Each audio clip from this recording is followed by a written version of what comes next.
बिस्मिल्लाहिर्रहमानिर्रहीम। अस्सलाम वालेकुम viewers, welcome to structure analysis essential. इस वीडियो में हम आज देखेंगे कि support reaction in beam with and without vertical loading. ये कुछ प्रॉब्लम्स हैं। ये इसलिए मैं डिस्कस कर रहा हूँ क्योंकि जब मैं अपने स्टूडेंट्स से कभी डिस्कस करता हूँ कि क्या ये बीम है, इसके ऊपर कोई वर्टिकल लोड नहीं लगा हुआ, यानी आपको कोई वर्टिकल लोड यहाँ पे नज़र नहीं आ रहा, तो क्या इसमें कुछ वर्टिकल रिएक्शन आएंगे? क्योंकि वो तो जल्दी जल्दी हिसाब करते हैं कि summation of F Y is equal to zero, तो अगर वर्टिकल लोड नहीं है तो रिएक्शन भी नहीं आएंगे। ठीक है, तो ये बात थोड़ी सी कंसेप्चुअली गलत है। ठीक है, हम इसके रिएक्शन भी लेके आएंगे और समिशन ऑफ एफ वाई को भी हम सेटिस्फाई करेंगे। ठीक है, तो ये दो बात बेसिक्स हैं, ये हैं।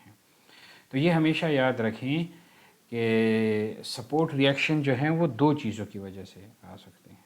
Definitely if there is loading तो रिएक्शन आएंगे, लेकिन इसके अलावा अगर वर्टिकल लोड ना हो, कोई अनबैलेंस मूवमेंट लगा हो, if there is an unbalance movement, तो सपोर्ट रिएक्शन आएंगे। या इसे हम एक और वर्ड्स भी कहते हैं, जिसे हम कहते हैं member and share forces. Slope deflection equation में जब हम जाएंगे तो इसको मेंबर एंड शेयर फोर्सेस भी कहते हैं। तो एक ये प्रॉब्लम। दूसरा केस ये है कि अगर दोनों साइडों पे लगे हों मूवमेंट्स, तो फिर कितना आएगा। बेसिकली ये सेकंड केस से हम फर्स्ट केस इसको इसमें कन्वर्ट किया जा सकता है, यानी इसका कोई इक्विवेलेंट बीम हम बना लेंगे और इस तरह सॉल्व कर लेंगे। ठीक है, दूसरा ये है कि अब यहाँ पे आप जब स्टूडेंट से पूछते हैं कि इस बीम में क्या रिएक्शन आएंगे, तो वो तो वही समिशन ऑफ एफ वाई का जो कॉन्सेप्ट है वो जहन में है, वो भी ठीक है, लेकिन वो उसको गलत तरीके से थोड़ा सा इंटरप्रेट करते हैं। वो ये कि यहाँ पे अगर आप स्टूडेंट से पूछें कि वर्टिकल रिएक्शन कितने आएंगे, तो वो कहते हैं 10 इंटू 2, क्योंकि पर फुट पे 2 है तो 10 पे आपका 20 हो जाएगा, यानी ऊपर से जो लोड आ रहा है दैट इज़ 20। और वो ये देखते हैं कि चूंकि ये सारा यूडीएल है, अब यहाँ पे 10 आएगा और यहाँ पे भी 10 आएगा, तो ये चीज़ भी गलत है, ये भी सपोर्ट रिएक्शन गलत है, क्योंकि यहाँ पे कुछ ये वाले रिएक्शन जो हैं, ये 10 और 10, ये तो सिर्फ लोड की वजह से हैं, इस बेंडिंग मूवमेंट की वजह से भी आपने फाइंड आउट कर, तो ये वही पहला वाला केस भी बन सकता है। ठीक है, और इस केस 4 को हम क्यों डिस्कस करेंगे ये आगे चल के आपको पता लग जाएगा। तो हम सबसे पहले अपने केस को शुरू करते हैं कि लेट सपोज अगर ये हमारे पास ए पॉइंट हो और ये बी पॉइंट हो, बेशक इसके ऊपर कोई वर्टिकल लोड नहीं है, लेकिन इसके जो रिएक्शन हैं वो कैसे डेवलप्ड होंगे। बेसिकली इस अनबैलेंस मूवमेंट को ये सपोर्ट के जो रिएक्शन है यही इसको बैलेंस करेंगे। अब आप देखें कि इसके ऊपर एंटी क्लॉकवाइज का मूवमेंट लगा हुआ है, तो जो सपोर्ट के रिएक्शन हैं वो क्लॉकवाइज में जनरेट होंगे। ठीक है, यानी इस तरह और इस तरह। और हमेशा याद रखें कि सिर्फ जब अनबैलेंस मूवमेंट होंगे तो ये रिएक्शन भी आर होगा, इसको अब हम आर ए और आर बी नहीं कहते, बल्कि ये एक कपल होगा, इन दोनों रिएक्शन की वैल्यू सेम होगी। ठीक है, तो वो हमें पता है कि r इंटू 10, इनके बीच क्या फासला है 10 feet, that must be equal to 50। ठीक है, यानी सिंपल आपने क्या करना है, जो भी अनबैलेंस मूवमेंट आया है उसको आपने 10 से यानी लेंथ से डिवाइड करना है बेसिकली, या शेयर फोर्स कह लें या इसको आप r कह लें, that is equal to m/l। ये फार्मूला हमेशा याद रखें। ठीक है, यानी m/l का जितना भी अनबैलेंस मूवमेंट है इसको डिवाइडेड बाय लेंथ कर दें, तो ये आपके पास आ जाएगा। अब यहाँ पे हमारे पास कितने रिएक्शन आ रहे हैं 50/10, तो ये 5 आ जाएगा, 5 और 5, this is upward, this is downward. ठीक है, अब केस 2 को हम डिस्कस करते हैं। आपको मैंने बताया था ना कि केस 2 को हम केस 1 में कन्वर्ट कर सकते हैं। ये 50 है, ये 200 है। आप इसका अलजेब्रिक सम फाइंड आउट करें। बेसिकली इस केस में जो आर होगा वो होगा, अगर इसको हम m1 कह दें और छोटे वाले को हम m2 कह दें तो हमेशा m1 minus m2 divided by l, यानी दोनों मोमेंट के समीशन डिवाइडेड बाई लेंथ। ठीक है, तो यहाँ से 200 क्लॉकवाइज में है, ये एंटी क्लॉकवाइज है। तो आप इसको देखें थोड़ा सा, इसको आपने मतलब ये एक ख्याली सा होगा, आपने इसको एक 150 का जो किप फिट मूवमेंट है वो यहाँ पे आप लगा सकते हैं। अब जस्ट 150 को आप यहाँ पे 10 से डिवाइड कर लें तो आपके पास रिएक्शन तो आएंगे 15, वैल्यू तो आपने फाइंड आउट कर दी। अब डायरेक्शंस क्या होंगी? डायरेक्शन ऐसे होंगी कि ये अगर क्लॉकवाइज क्रिएट, ये जो नेट मूवमेंट है ये क्लॉकवाइज है, तो आपके पास जो इसका जो बेंडिंग मूवमेंट, जो इसका जो कपल बनेगा, रिएक्शन का जो कपल बनेगा वो क्लॉकवाइज होना चाहिए। देखिए अब इन दोनों की तरफ करें तो ये आपको कुछ ऐसे बेंडिंग मूवमेंट दे रहा है। और अगर इसकी वैल्यू 15 हो जाए तो 15 इंटू 10 कितना आ जाएगा? वही 150।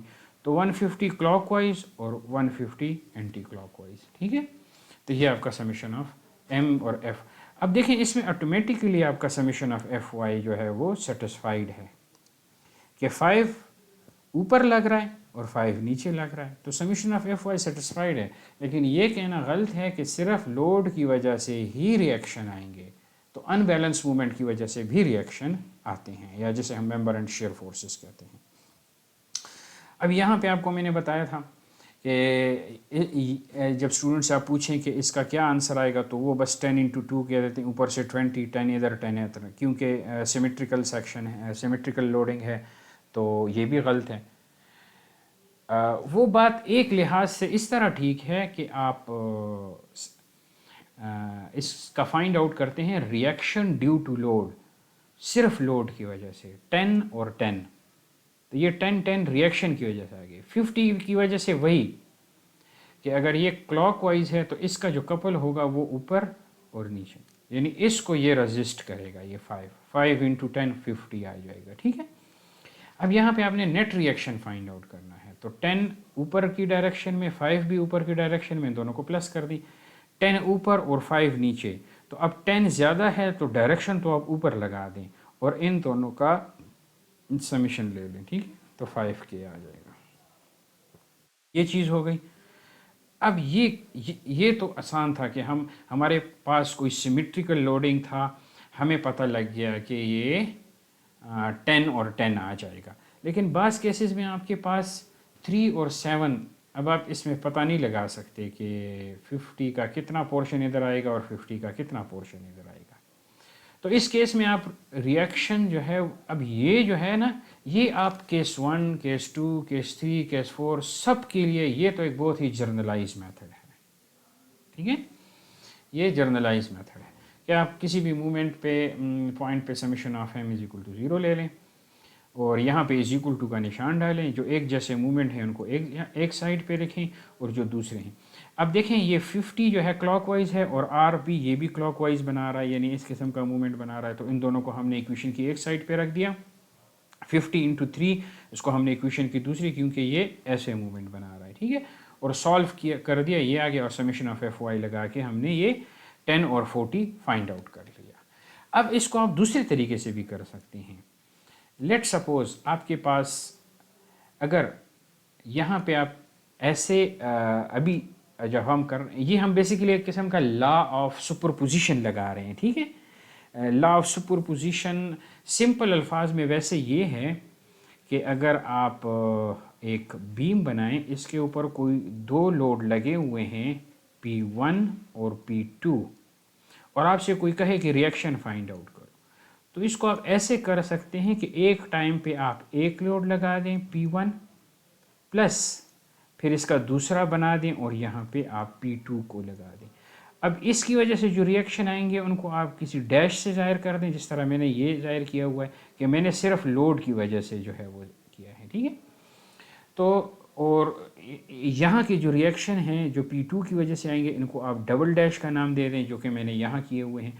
अब इसी तरह आप इसको समझें कि दो पी की बजाय एक पी है और एक मोमेंट है। मोमेंट भी एक फोर्स है, एक लोड है, तो इस पर भी हम लॉ ऑफ सुपरपोजिशन लगा सकते हैं। लेकिन लॉ ऑफ सुपरपोजिशन की कुछ लिमिटेशंस हैं कि ये आप सिर्फ लीनियर स्ट्रक्चर्स या लीनियर एनालिसिस के लिए यूज़ कर सकते हैं। अब उस पर हम नहीं जाते, लीनियर और नॉन लीनियर क्या होते हैं, बहरहाल वो आप आगे जैसे जाएंगे तो आपको पता लग जाएगा, ठीक है। अच्छा, अगर सिंपल आपसे कोई कहे कि ये लोड P लगा है, ये डिस्टेंस A है, ये B है, आप मुझे ये रिएक्शन बताएं और ये रिएक्शन बताएं, तो ये क्या होगा? ये जो रिएक्शन है जो A की तरफ है वो होगा P, और A को आपने नहीं लिखना, आपने इस साइड वाले को लिखना है PB/L, और L basically A plus B होगा, यानी टोटल लेंथ। अब ये B की तरफ जो है ये रिएक्शन होगा PA, यानी इस तरह क्रॉस में आपने जिस साइड का लेना है उसके अपोजिट वाली आपने साइड लेनी है, यानी क्रॉस वाली या उससे जो फार वाला डिस्टेंस है वो आपने लेना है। अब इधर PA/L आ जाएगा, तो यही काम हमने यहाँ पे किया हुआ है, ठीक है। या वो जर्नलाइज मेथड तो हम इससे पिछले स्लाइड में पढ़ चुके हैं, ये वाला, ये तो किसी भी उसके लिए एप्लीकेबल है। लेकिन आप कुछ डायरेक्ट फाइंड आउट करना चाहते हैं, इससे आपकी स्ट्रक्चर की थोड़ी सी अंडरस्टैंडिंग बढ़ जाएगी, ठीक है।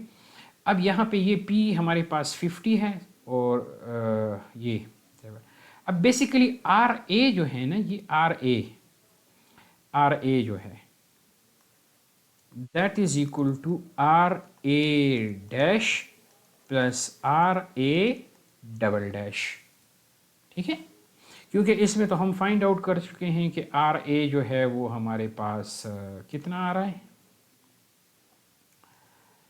RA हमारे पास आ रहा है 40 और RB कितना आ रहा है, वो आ रहा है 10।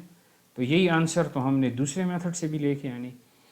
अब यहाँ से RA जो डैश है जो सिर्फ इसकी वजह से है, मतलब इसकी कोई कंट्रीब्यूशन नहीं है 50 की, तो वो आ रहे हैं 35 इस साइड पे,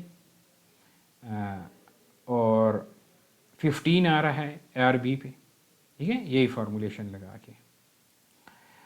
अब आप इस लोड को इग्नोर कर दें और सिर्फ इस लोड की वजह से आप फाइंड आउट करें, तो वो क्या होगा, 50 अनबैलेंस मूवमेंट है, 50/10 वही 5 आ जाएगा। अब ये क्लॉकवाइज है, sorry this is anti clockwise, तो इसके जो रिएक्शन आएंगे वो ये ऊपर होगा, ये नीचे होगा, यानी A पे ऊपर और B पे नीचे, तो यही है। और 50/10 5 और 5। अब देखिए 35 को आप 5 से करें तो बेसिकली RA आपके पास 40 के पास जाएगा, जो कि पिछली स्लाइड पे भी हमारे पास 40 ही आया था, ठीक है। और दूसरा RB हमारे पास 10 है, तो वो कैसे आएगा, वो आप 15 अपवर्ड है, 5 डाउनवर्ड है, तो नेट जो हमारे पास RB आ जाएगा which will be equal to, अगर हम यहाँ पे RB की स्टेटमेंट लिख दें, that is equal to RB dash plus RB double dash, that is equal to 15 - 5 और वो 10 के आ जाएगा, तो ये है, ठीक है। So this is all about जो स्टूडेंट्स की जो मिसकंसेप्शन है, मैंने कोशिश की है कि इस वीडियो में आपको ये चीज़ मैं बता दूँ। थैंक यू, अल्लाह हाफिज़।